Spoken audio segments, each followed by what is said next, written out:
সর্বপ্রথম ওই আল্লাহ পাকের দরবারে কালিমাতুর শুকর আদায় করে নেই, যিনি আমাদেরকে এখানে বসার মতো কিছু কথা শোনার মতো তৌফিক দান করেছে। আমরা সকলেই বলি আলহামদুলিল্লাহ। আমি আমার বয়ানে যাওয়ার আগে কিছু কথা বলে নিই আপনাদের সামনে। এই কিছুদিন আগে একটা নিউজ দেখলাম, একজন মহিলা বলতেছে যে তামাক যেভাবে শরীরের জন্য ক্ষতিকর, বোঝেন ভালো করে, তামাক যেভাবে শরীরের জন্য ক্ষতিকর ঠিক তেমনিভাবে ইসলাম ধর্মের জন্য ক্ষতিকর। বলেন নাউজুবিল্লাহ। আমরা বলতে চাই আল্লাহ ওয়ালাদের দেশ এটা, মুসলমানদের দেশ এটা, আর এই দেশে ইসলামের বিরুদ্ধে কথা বলবে, আলেমদের বিরুদ্ধে কথা বলবে, আমরা মুসলমান হয়ে এটা কোনোদিন মানতে পারবো না। আমরা কেমন মুসলমান? আবু তালেব একজন মুশরিক ছিলেন। আবু তালেব একজন মুশরিক ছিলেন। সর্বপ্রথম নবীজি যখন ইসলামের দাওয়াত দেয়, কালিমার দাওয়াত দেয়, এখন কিছু কাফেররা বলতেছে, মুহাম্মদ তুমি কালিমার দাওয়াত বন্ধ করো, তুমি ইসলাম প্রচার বন্ধ করো, আর না হয় তোমার হাত ভেঙে দেওয়া হবে, আর না হয় তোমার পা ভেঙে দেওয়া হবে। এবার মুহাম্মদ কান্না করতেছে। এবার আবু তালেব মুশরিক, সে মুসলমান না। আবু তালেব মুশরিক, সে মুসলমান না। আবু তালেব বলতেছে, ভাতিজা তুমি কান্না করো কেন? এবার আবু তালেব বলতেছে, ভাতিজা তুমি কান্না করো কেন? মুহাম্মদ বলতেছে, আমি কান্না করি চাচা, আমি ইসলামের দাওয়াত দেই, কালিমার দাওয়াত দেই, কে বললে আমার হাত ভেঙে দিবে, কেউ বলে আমার পা ভেঙে দিবে, এই জন্য আমি কান্না করতেছি। আবু তালেব একজন মুশরিক, সে বলে, কে তোমার হাত ভেঙে দিবে, কে তোমার পা ভেঙে দিবে, কে তোমাকে মক্কা থেকে বের করে দিবে? আমি আবু তালেব যতদিন পর্যন্ত মাটির উপর জিন্দা আছি, তোমার গায়ে ফুলের টুকা দেবার সাহসও কারণ নাই। একজন মুশরিক হয়ে যদি এই কথা বলতে পারে, তাহলে আমরা কি? আমরা হচ্ছে মুসলমান। আর এই মুসলমানের দেশে ইসলাম নিয়ে কেউ বাজে মন্তব্য করবে, আমার আল্লাহর কোরআন নিয়ে বাজে মন্তব্য করবে, আমার আল্লাহকে নিয়ে বাজে কথা বলবে, আমরা মুসলমান জাতি এটা কোনোদিনও মেনে নিতে পারবো না। তো যে কথা বলতেছিলাম, আমার নবীর আদর্শ নিয়া কাফেররা, বেঈমানরা কটূক্তি করে, আমার নবীর আদর্শ নিয়া বাজে কথা বলে। কিন্তু আমার নবীর আদর্শ কি? ইন্নাকা লাআলা খুলুকিন আযীম। আমি আপনাদেরকে বলি, এক ইহুদি মসজিদের ভিতরে প্রস্রাব করে দিছে। আপনারা বলেন, আমাদের এলাকার কোনো মসজিদে যদি কেউ প্রস্রাব করে, তাহলে আপনি কি করবেন? আমি যদি মসজিদের ভিতরে প্রস্রাব করে দেই, আপনি আমাকে কি করবেন? আমার নবীজি কেমন নবীজি? এক ইহুদি মসজিদের ভিতরে যখন প্রস্রাব করে দিছে, নবীজি এবার ইহুদিকে কিছু বলে না, না বলে নবীজি নিজে হাত দিয়া প্রস্রাব পরিষ্কার করে। সুবহানাল্লাহ। এবার ইহুদি ডাক দিয়া বলে, নবী গো, আপনার চরিত্রের মতো আর কোনো চরিত্র নাই, আপনার আদর্শের মতো আর কোনো আদর্শ নাই। কারণ আমি ইহুদি হইয়া মসজিদের ভিতরে প্রস্রাব করলাম, আপনি আমার কিছুই বললেন না, আপনি আমাকে কিছুই বললেন না, আপনি আমাকে না বলে এই মসজিদে প্রস্রাব পরিষ্কার করছেন। এবার ইহুদি বলতেছে, আমি তাওরাত কিতাবের মধ্যে পেয়েছি, আখিরি জামানার নবী যিনি হবেন, আখিরি জামানার পয়গম্বর যিনি হবেন,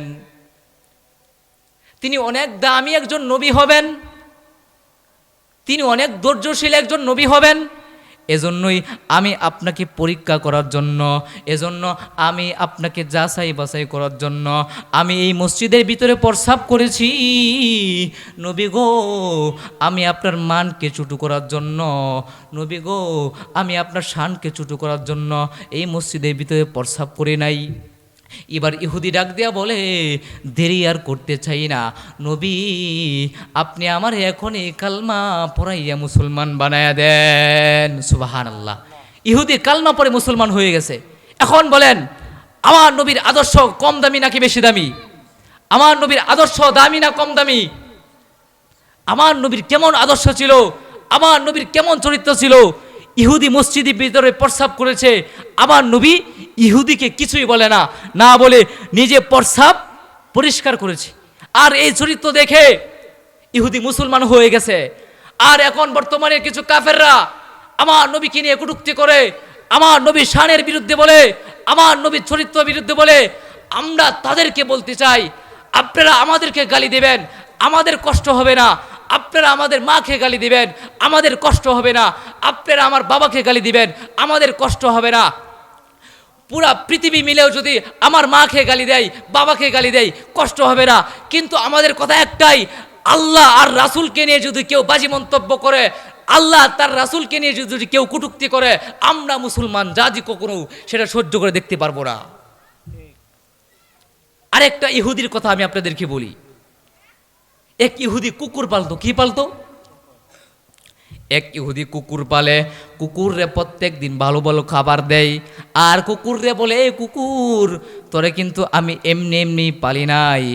মোহাম্মদ নামে একটা ব্যক্তি আছে, ওই ব্যক্তিরে আমি কোনো একদিন আমার বাসায় দাওয়াত নিয়ে আনবো। তুই ওই দিন মোহাম্মদের পায়ে কামড় দিয়ে দিবি। বলেন নাউজুবিল্লাহ। কুকুর পালে মোহাম্মদকে কামড় দেওয়ার জন্য।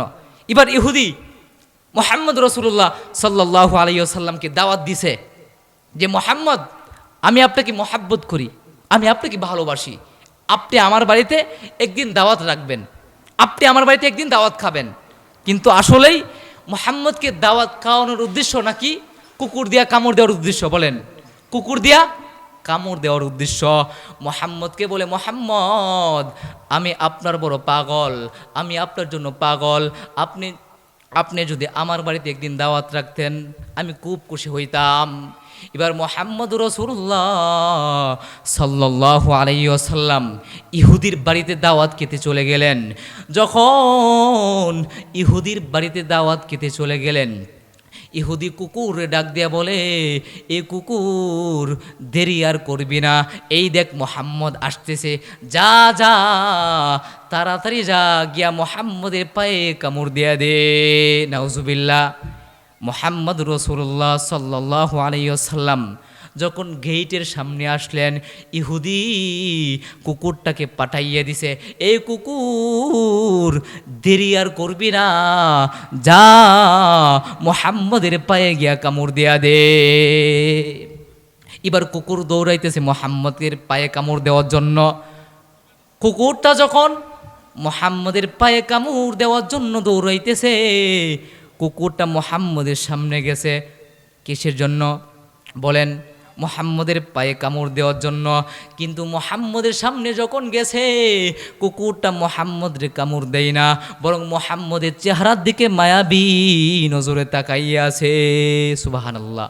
तकबीर में कलमा में नमाजू में अदा में हैना में इलाही से मिला नाम मोहम्मद, हैना में इलाही से मिला नाम मोहम्मद। এবার কুকুরটা মোহাম্মদের চেহারার দিকে তাকাইয়া আছে। কুকুরটা মনে মনে চিন্তা করে, জীবনে কত মানুষ দেখলাম, জীবনে কত সুন্দর সুন্দর মানুষ দেখলাম, কিন্তু এই মোহাম্মদের চেহারা এত সুন্দর, এই সুন্দর মানুষ তো আমি জীবনেও দেখি নাই। সুবহানাল্লাহ। কুকুরটা মোহাম্মদের কামড় দেয় না, মোহাম্মদের চেহারার দিকে তাকাইয়া আছে। কুকুরটা মনে মনে চিন্তা করে, জীবনে কত মানুষ দেখলাম, কিন্তু এই সুন্দর মানুষের মতো এত সুন্দর মানুষ আমি জীবনেও দেখি নাই। মালিক এবার ঘর থেকে চিন্তা করে, কিরে, কুকুররে আমি বড় করলাম, আমি আদর স্নেহ দিয়ে কুকুররে বড় করলাম, আজকে কুকুরকে একটা কাজ দিলাম মোহাম্মদকে কামড় দেওয়ার জন্য, কিন্তু মোহাম্মদকে কামড় কেন দেয় না? মালিক চিন্তিত হয়ে পড়ল। এবার কুকুর কামড় আর দেয় না, কামড় না দিয়া সোজাসুজি আবার কুকুর ঘরের ভিতরে চলে গেছে। এবার মালিক কুকুররে বলে, এই কুকুর, তোরে আমি বড় করলাম, তোরে আমি খাওয়াইলাম, তোরে আমি সব কিছু করাইলাম, আজকে তোকে বললাম মোহাম্মদের কামড় দেওয়ার জন্য, তুই কেন আজকে মোহাম্মদের কামড় দিলি না? এই কুকুর, তোরে প্রথমবার পাঠাইলাম মোহাম্মদরে কামড় দেওয়ার জন্য, প্রথমবার তুই মোহাম্মদরে কামড় দিলি না, যা যা দ্বিতীয়বার আর দেরি করবি না। প্রথমবার মোহাম্মদরে কামড় দিলি না, যা যা দ্বিতীয়বার যা গিয়া মোহাম্মদের পায়ে কামড় দিয়া দে। নাউজুবিল্লাহ। এবার কুকুরটারে আবার পাঠাইছে মোহাম্মদকে কামড় দেওয়ার জন্য। এবার কুকুর আবার দৌড়াইতেছে মুহাম্মদের পায়ে কামড় দেওয়ার জন্য। মুহাম্মদের সামনে যখন চলে গেছে, কুকুরটা আবার কামড় দেয় না, মুহাম্মদের চেহারা মুবারকের দিকে তাকাইয়া আছে। সুবহানাল্লাহ। মুহাম্মদের চেহারা মুবারকের দিকে তাকাইয়া আছে। মালিক আবার ঘর থেকে চিন্তা করে, এই কুকুরে পাঠাইছি মুহাম্মদরে কামড় দেওয়ার জন্য, প্রথমবার পাঠাইছি মুহাম্মদরে কামড় দেওয়ার জন্য, মুহাম্মদরে কামড় দিল না, দ্বিতীয়বার আবার পাঠাইলাম মুহাম্মদরে কামড় দেওয়ার জন্য, কিন্তু এই কুকুর এখনও কেন মুহাম্মদরে কামড় দেয় না। সুবহানাল্লাহ। দ্বিতীয়বার যখন পাঠাইছে তবুও কি করে না, মুহাম্মদরে কামড় দেয় না। মালিক এবার চিন্তা করে, প্রথমবার পাঠাইলাম কুকুরে কামড় দিল না, দ্বিতীয়বার পাঠাইছি কামড় দেয় না কেন? কুকুর দ্বিতীয়বার পাঠানোর পরেও কামড় দেয় না। না কামড় দিয়া কুকুর আবার ঘরের ভিতরে চলে গেলেন। এবার মালিক রাগান্বিত হয়ে বলে, এই কুকুর, তোরে আমি এত বড় করলাম, আমি তোরে এত বড় করলাম, ছোটবেলা থেকে পেলে পেলে বড় করলাম, আজকে তুই কেন মুহাম্মদরে কামড় দেস না? এই কুকুর, দুইবার তোরে পাঠাইলাম মুহাম্মদরে কামড় দেওয়ার জন্য, দুইবার পাঠানোর পরেও মুহাম্মদরে কামড় দেয় না। এবার কুকুর রে বলে, কুকুর, দেরি আর করবি না, যা যা তৃতীয়বার গিয়া মুহাম্মদের পায়ে কামড় দিয়া দে। বলেন নাউজুবিল্লাহ। এবার কুকুর আবার দৌড়াইতেছে মুহাম্মদের পায়ে কামড় দেওয়ার জন্য। কুকুরটা যখন তৃতীয়বার আবার দৌড়াইতেছে মুহাম্মদের পায়ে কামড় দেওয়ার জন্য, এবার কুকুরটা যখন মুহাম্মদের সামনে চলে গেলেন, অটোমেটিকভাবে কুকুরটা চোখের পানি জড়াইয়া কান্না করতেছে। সুবহানাল্লাহ। কুকুরটা কান্না করতেছে আর কুকুরের জবানটা আল্লাহ খুলে দিছে। বলেন না সুবহানাল্লাহ। এবার বলতেছে, নবী গো, আমি আপনাকে কামড় দিতে চাই না, আমি আপনাকে কিছুই করতে চাই না, কিন্তু আমার মালিক একটু পরে পরে বলে আপনাকে কামড় দেওয়ার জন্য, কিন্তু আমার এই মালিক আমাকে বলে মুহাম্মদরে কামড় দেয়া দে, কিন্তু আর উপরের মালিক বলে, এই সাবধান সাবধান হয়ে যা, মুহাম্মদরে তুই কামড় দিস না। সুবহানাল্লাহ। মুহাম্মদরে কামড় দিস না। এবার কুকুরটা চোখের পানি জড়াইয়া কাঁদে। কুকুরটা যখন চোখের পানি জড়াইয়া কাঁদে, এবার মালিকটা ঘর থেকে বের হয়ে আসলেন। মালিকটা এবার তাওরাত থেকে বললেন, আমি তাওরাত পড়েছি, আমি তাওরাত পড়ার পর দেখলাম আখিরি জামানার নবী যিনি হবেন, আখিরি জামানার পয়গম্বর যিনি হবেন, তার গায়ে একটা মশা মাছি কিছুই বসবে না। এখন যার গায়ে মশাও বসবে না, মাছিও বসবে না, সেই গায়ে কি কুকুরে কামড় দিবে? বলেন, সেই গায়ে কুকুরে কামড় দিবে? সেই গায়ে কোনোদিন কুকুরে কামড় দিতে পারে না। তখন এই মালিক বলতেছে, কুকুরে মালিক বলতেছে, আমি আর দেরি করতে চাই না, আপনি আমারে কলমা পড়াইয়া তাড়াতাড়ি মুসলমান বানাইয়া দেন। সুবহানাল্লাহ। তার মানে এই নবীর আদর্শ, ইন্নাকা লা আলা খুলুকিন আযীম, এই নবীর চরিত্র সর্বোত্তম। এই নবীর চরিত্রের মতো আর কোনো চরিত্র আছে? এখন কেউ যদি আবার নবীকে নিয়ে বাজে মন্তব্য করে, আমরা মুসলমান জাতি, এইটা কোনোদিন সহ্য করে থাকতে পারবো? বলেন। আপনারা আমার মাকে গালি দিবেন, কষ্ট লাগবে, লাগার পরেও আমরা বলবো কিচ্ছু বলবো না। আপনি বাবাকে গালি দিবেন, কষ্ট লাগবে, তবুও কিচ্ছু বলবো না। কিন্তু যখন আল্লাহ তার রাসূলকে নিয়ে প্রশ্ন উঠবে, যখন আল্লাহ তার রাসূলকে নিয়ে কেউ কটূক্তি করবে, যখন আল্লাহ তার রাসূলকে নিয়ে কেউ কিছু বলবে, আমরা মুসলমান জাতি এইটা কোনোদিন মেনে নিতে পারবো না। এই যে আমাদের কোরআন শ্রেষ্ঠ কিতাব, পৃথিবীতে যত কিতাব এসেছে তার মধ্যে সর্বশ্রেষ্ঠ কোন কিতাব? আমাদের এই কোরআন। কিছুদিন আগে এক নাস্তিক, আবুল সরকার নামে নাস্তিক, সে বলেছিল, কুল আউযু বিরাব্বিন নাস মালিকিন নাস ইলাহিন নাস। অর্থ বোঝে না, খালি কি বলে, কুল আউযু বিরাব্বিন নাস মালিকিন নাস ইলাহিন নাস। আমার আল্লাহ নাকি শুধু নাচতে বলছে। বলেন নাউজুবিল্লাহ। কি বলছে? আমার আল্লাহ নাকি নাচতে বলছে। তো এই ঘটনা ঘটেছিল আরো কিছুদিন আগে। তো তখন মানিকগঞ্জে যখন এই ঘটনা ঘটল, তখন মানিকগঞ্জের মুসলমানরা তাকে কিছু পিটনা দিয়েছে, কিছু পিটনা দেওয়ার পর তাকে জেলের ভিতরে ভরে দিয়েছে। কিন্তু আমাদের কথা এটা না, আমাদের কথা এটা স্পষ্ট ভাষা আমরা বলতে চাই।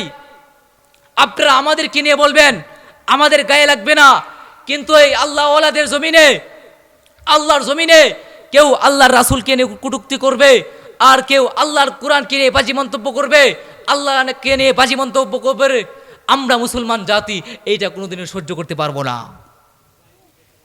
তো যখন আমাদের উচিত ছিল, যখন কেউ আমার আল্লাহর বিরুদ্ধে কথা বলে, যখন কেউ রাসূলের বিরুদ্ধে কথা বলে, তার জিহ্বাটা টেনে ধরে ছিঁড়ে ফেলার। কথা বলেন ঠিক কিনা? কারণ আমরা আল্লাহ তার রাসূলের অপমান আমরা কোনোদিন সহ্য করতে পারবো না।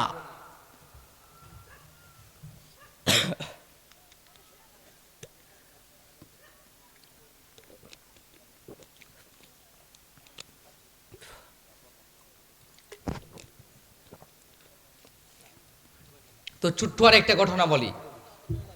আমার নবীর কোরআন কি দামি না কম দামি বলেন? আমার নবীর কোরআন কি দামি না কম দামি? পৃথিবীতে যত কিতাব এসেছে সবচাইতে দামি কোন কিতাব বলেন? এই কিতাব। আবু জাহেল উতবা সাইবা যখন এই কোরআনকে থামিয়ে দেওয়ার চেষ্টা করত, এই কোরআনকে পৃথিবী থেকে বিদায় করার জন্য চেষ্টা করত, আবু তালেব, আবু জাহেল উতবা সাইবা যখন সবাই মিলে চেষ্টা করে, কিন্তু এই কোরআনকে বন্ধ করতে পারে না, মুহাম্মদকে বন্ধ করতে পারে না। মুহাম্মদ যখন কালিমার দাওয়াত দেয়, মুহাম্মদের এই কালিমার দাওয়াতকে বন্ধ করতে পারে না। তো ভিন্ন দেশ থেকে একটা জাদুকর নিয়ে এসেছে। এই জাদুকররে গিয়ে আবু জাহেল কয়, এই জাদুকর, মুহাম্মদ তো আমাদের ধর্মের বিরুদ্ধে কথা বলে, মুহাম্মদ আমাদের ধর্মের বিরুদ্ধে কথা বলে, তোমার টাকা লাগবে, ঘর বাড়ি লাগবে, আমরা দিব, কার শুধু একটাই, মুহাম্মদের কোরআনকে এই দুনিয়া থেকে সরাইয়া দাও। বলেন নাউজুবিল্লাহ। কাজ কি? শুধু একটাই, মুহাম্মদের কোরআনকে এই দুনিয়া থেকে সরাইয়া দাও। এবার জাদুকর বলে, তোমরা কোনো চিন্তা করবা না, তোমরা কোনো চিন্তা করবা না, মুহাম্মদের কোরআন থেকে, মুহাম্মদের কোরআনকে আমি দুনিয়া থেকে সরাইয়া দিব, তোমরা কোনো চিন্তা করবা না। এবার ভিন্ন দেশ থেকে এই জাদুকর রে মুহাম্মদের কোরআন বন্ধ করে দেওয়ার জন্য আনা হয়েছে। বলেন নাউজুবিল্লাহ। আমাদের এই কোরআনকে বন্ধ করার জন্য আনা হয়েছে। এবার জাদুকরকে দেখাইয়া দিছে কাফেররা, এই যে মুহাম্মদকে দেখতেছো, এই মুহাম্মদ হচ্ছে কোরআন তেলাওয়াত করে। এই মুহাম্মদকে তোমরা দেখতেছো, এই মুহাম্মদ কোরআন তেলাওয়াত করে, এই মুহাম্মদের কোরআনকে তুমি দুনিয়া থেকে বিদায় করে দাও, আর মুহাম্মদকেও দুনিয়া থেকে বিদায় করে দাও। এবার জাদুকরকে যখন কাফেররা দেখাইয়া দিছে, এই যে মুহাম্মদ, এই মুহাম্মদ রে দুনিয়া থেকে সরাইয়া দাও, তখন মুহাম্মদ কোরআন পড়তেছে। সুবহানাল্লাহ। মুহাম্মদ যখন কোরআন পড়তেছে, জাদুকর রে বলা হয়েছে, এই জাদুকর, টাকা লাগবে, ঘর বাড়ি লাগবে, পয়সা লাগবে, যা লাগবে আমরা তোমাদেরকে দিব, তার বিনিময় হলেও তুমি মুহাম্মদের কোরআনকে দুনিয়া থেকে সরাইয়া দাও। এবার মুহাম্মদ কোরআন তেলাওয়াত করতেছে, বলেন সুবহানাল্লাহ। জাদুকর পিছন থেকে মুহাম্মদের কোরআন তেলাওয়াত শুনতেছে। সুবহানাল্লাহ। আবু জাহেলরা বলে, এই জাদুকররে আনছি বাড়া কইরা ভিন্ন দেশ থেকে মুহাম্মদের কোরআনকে দুনিয়া থেকে বিদায় করার দেওয়ার জন্য, মুহাম্মদের কোরআনকে শেষ করে দেওয়ার জন্য জাদুকররে বাড়া করে আনছি। আর এই জাদুকর দেখি মুহাম্মদের কোরআন তেলাওয়াত শুনে। বলেন না সুবহানাল্লাহ। মানে জাদুকররে বাড়া করে এনেছে ভিন্ন দেশ থেকে, কিন্তু এই জাদুকর কি করে? মুহাম্মদের কোরআন তেলাওয়াত শুনে।